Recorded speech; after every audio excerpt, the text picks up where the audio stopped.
TTD మాజీ ఏపీఎస్ఓ Satish death పై scene reconstruction చేశారు పోలీసులు. రన్నింగ్ ట్రైన్ నుంచి బొమ్మను తోసి మరీ చూశారు. అయితే సతీష్ డెడ్ బాడీ 200 అడుగుల దూరంలో ఉండగా ఈ బొమ్మ మాత్రం కేవలం 70 అడుగుల దూరంలో మాత్రమే పడింది.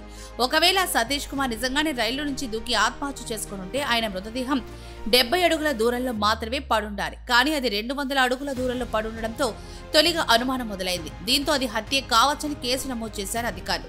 ఇదిలా ఉంటే వైద్యులు కూడా రవి తల వద్ద గొడ్డలతో కొట్టిన దెబ్బలున్నట్లుగా తేల్చడంతో ఇది హత్యేనని ఒక నిర్ధారణకు వచ్చారు పోలీసులు. పరకామణి కేసులో కీలక సాక్ష్యంగా ఉన్న సతీష్ ను హత్య చేసినట్లు ఒక రూఢికి వచ్చారు పోలీసులు.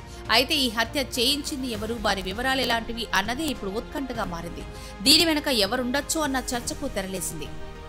టీటీడీ మాజీ ఏపీఎస్ఓ సతీష్ డెత్ పై సీన్ రీకన్స్ట్రక్షన్ చేశారు పోలీసులు. రన్నింగ్ ట్రైన్ నుంచి బొమ్మను తోసి మరీ చూశారు. అయితే సతీష్ డెడ్ బాడీ 200 అడుగుల దూరంలో ఉండగా ఈ బొమ్మ మాత్రం కేవలం 70 అడుగుల దూరంలో మాత్రమే పడింది.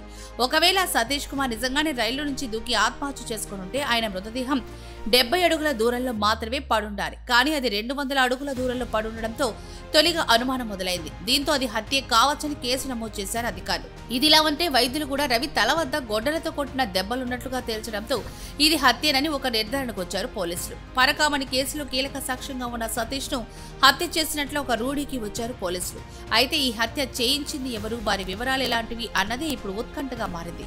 దీని వెనక ఎవరుండొచ్చు అన్న చర్చకు తెరలేసింది.